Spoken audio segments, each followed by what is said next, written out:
Kimberly and TJ had a pretty bad fight. It was bad the first time, the first night that she stayed there, and last episode, it only got worse when they continued the fight the next day. And although we can all agree that fighting like that is bad, I haven't seen a lot of other people talking about it in the way that I think it needs to be talked about, which is trying to see things from both sides. So let's talk about it. Disclaimer, anything I say in this video is just speculation and for edutainment purposes only. These are just my opinions, and if you disagree with something I say, then make sure to dislike the video and let me know how dumb I am in the comments below. Back to the video. To catch you up, Kimberly and TJ have been dating online for a while now, with the ultimate goal of Kimberly moving to India to be with TJ permanently. TJ lives with his entire family, his mom, dad, and siblings in a single unit dwelling, and as that living situation would be very uncomfortable for Kimberly, the two of them agreed that TJ would build a new apartment dwelling just above their current housing for TJ and Kimberly to move into once she gets there. As this is a construction project in India, obviously TJ is going to be the front man for this, and it sounds like they have had some periodic calls where they discuss how they want the unit to be built out. I don't know the exact nature of these conversations, but it sounded like they were discussing what kind of backsplash there'd be, or what kind of countertop, what kind of sink, maybe where to put some doors. And although the apartment is not done, it's looking pretty good. But things go wrong almost immediately. She notices there's no window where the window is supposed to be, how the way the door is installed, where if you're on the toilet, then you can see right out the window, or more accurately, people outside the window can look in and see you on the toilet, and noticing details like the doors being different heights and the trim not being fully installed. And as she observes the apartment, Kimberly doesn't hold back sharing her discontent with TJ. I hate this. They half-assed everything and it's done very poorly. Although the apartment doesn't look too bad, the primary problem is that the reality of the apartment did not seem to match the expectations that Kimberly had for it. And this is an important junction in the story, because of reality not meeting an expectation isn't necessarily the worst thing in the world, but it's how it's communicated and interpreted that sets the course for the fight to come. TJ defends the apartment by saying he spent a lot of time and money on it, and he explains why he's upset by saying, "You weren't here 2 hours before you started criticizing everything. You couldn't find a single thing to compliment." And it's especially bad from TJ's perspective because he says he's the one financially backing the whole ordeal, putting in all the time, all the work, and trying to receive a lot of the feedback and requests that Kimberly has, and has been trying to do his best to accommodate her requests and translate it to a new continent. I didn't hire people from New York or something. Obviously. These are rural people. If they make it happen in 2 months, I'm grateful for them. It sounds like she's being hypercritical and not grateful for all of the work that TJ has done so far, and possibly may have had unrealistic expectations about what the finished product would look like. Was she really expecting this to look like a modern New York City style apartment building? And if she had such unrealistic and unattainable expectations, then it would be totally unfair for her to blame TJ for that. And this is how narrative 1 is created. TJ put in all this time, money, and effort all for her comfort, tried to accommodate her the best he could, and instead of being grateful for all of his effort, she throws it in his face, tears it down, and blames him for it. And while all those feelings can be completely legitimate and valid, I would argue that Kimberly would not agree with that perspective. I think it's entirely possible that she was not expecting a modern New York-style apartment with modern amenities and furnishings. It might even be the case that the overall quality of the apartments isn't even that important to her. It sounded like there were things that the two of them talked about specifically, like the doors or what kind of furnishings, that she is surprised to discover are different than what they had agreed on. And that might trigger feelings like, does he just not care what I want? Does he just not listen to anything? Does he just lie about stuff to get me to shut up?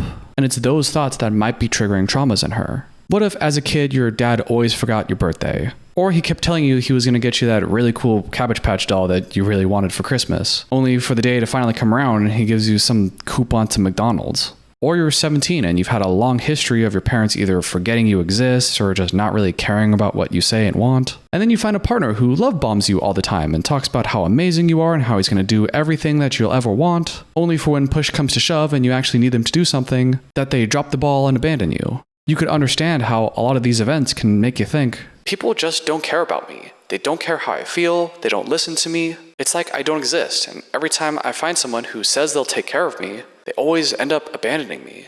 And maybe these traumas have made it so hard to trust in people and reality that you might look elsewhere for some kind of sense of order or security in things. Something like your innate magical power and relying on spiritual guides. Learning my own powers helped me understand my own path. And then you meet someone who's totally different, someone you can rely upon, definitely, made even easier to trust because your spiritual guides and your clairvoyance told you that this is the person for you. This is someone you can finally trust. I met my now fiance through a dream. The person who I had been trying to find my entire life.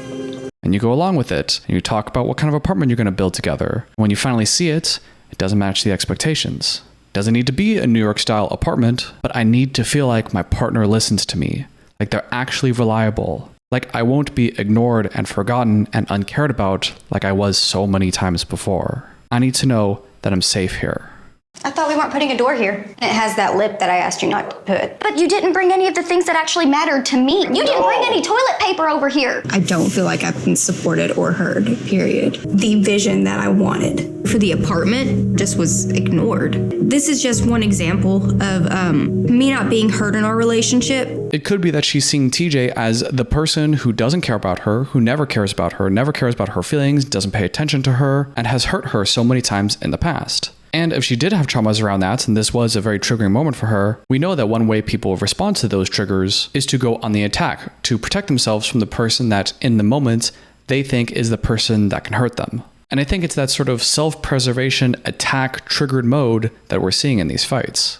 So now that we have two general narratives, one on the TJ side of things and one on the Kimberly side of things, now let's watch just a bit of their last fight while keeping in mind these two narratives, and then I'll give my final analysis on what you're supposed to do when you have these two narratives and how, if you found yourself in a similar situation, how you might handle it better next time. Then we need to resolve some issues. Last night, you weren't listening to me. I expect you to sit with me and just talk about the things very calmly. So, right out the bat, I'm mad you didn't listen to me, and I feel hurt that you were so unreasonable. Both make sense according to their narratives, right? But you underestimating my efforts. I never underestimate your efforts. I know you're doing a lot, TJ. You made me feel unappreciated for my efforts. It's not that I don't appreciate your efforts, that's just not the problem. I don't want to be called as a dick. Because I mean that. It hurts me. Well, it hurts me whenever you yell at me and you don't listen to me. He says it really hurts me when you act mean to me and call me names. Perfectly reasonable. And she says it hurts me when you don't listen to me. It's not about living bougie. It's about being heard. The way you're talking to me, it does not make me excited to marry you. Okay, so you have not been excited since the time you see the apartment? No, it's not about the apartment. It's not about the state of the apartment per se. It's about the feeling that you're being listened to and that your partner cares about your feelings. Over-evaluating the things, that hurt me because I put my time in it. I understand, but you didn't bring any of the things that actually mattered to me. You didn't bring any toilet paper over here. I put in all that time and effort. It feels like you're dismissing my efforts. It's not about the time and effort. It's about listening to what I wanted and how I feel. She's about to get really triggered, and the rest of the scene is pretty distressing, so if you want to skip it and just skip straight to my analysis after the fact, then I'll leave a timestamp here. But I want to include it because the thing she says when she's triggered and how she gets triggered, I think is crucial in understanding what might be going on for her. Okay, let's play it. You didn't bring any toilet paper over here. Now listen to me. I am listening, TJ. I'm just trying to tell you my point. Do you not understand? I just want you to acknowledge the fact that you heard me. Did you hear anything I just said?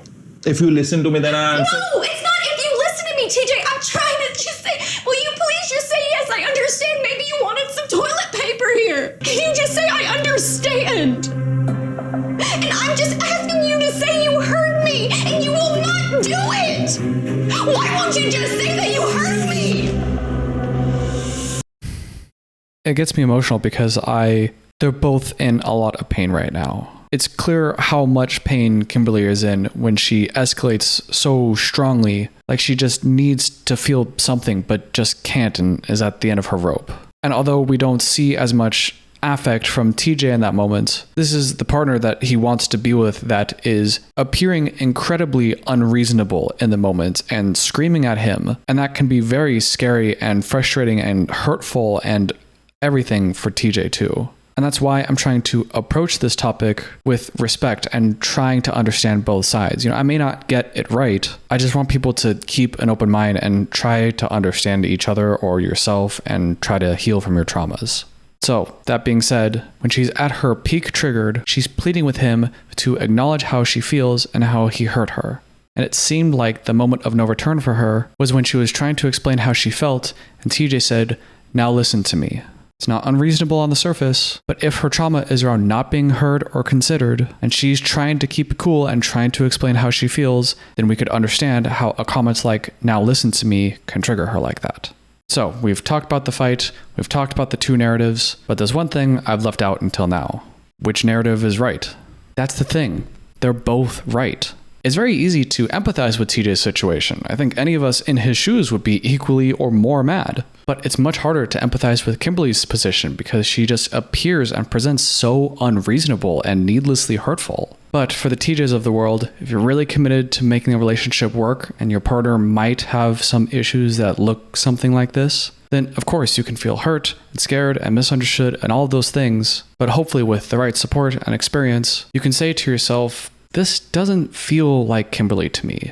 Something's not adding up here, and her behavior doesn't seem to align with the Kimberly that I know. I don't think that she's this rude and ungrateful person. I actually think that she's has a lot of gratitude for her life and is really polite. Something else must be going on here. She had 9 complaints about the apartments, but she did say that one time that she feels like she's not heard. Maybe there's something going on with that we can figure out together. And for the Kimberlys of the world, unfortunately, part of being triggered is that you're triggered and you flash back to a place that is a lot more reactive and less rational and more fight or flight and instinct based. But whether it's trying to manage the reaction in the moments and noticing when it's a 3 out of 10 before it gets to an 8 out of 10, or knowing your triggers well enough that before you go up the stairs, you already know how something might trigger you and communicating that ahead of time. Or if it's the next day and you're not as triggered but still very upset, growing your ability to recognize and own that you were triggered and you may have been unreasonable, and to try to take ownership and accountability and apologize for any destructive behavior you may have partook in, but to then also do the self-investigation and ask yourself,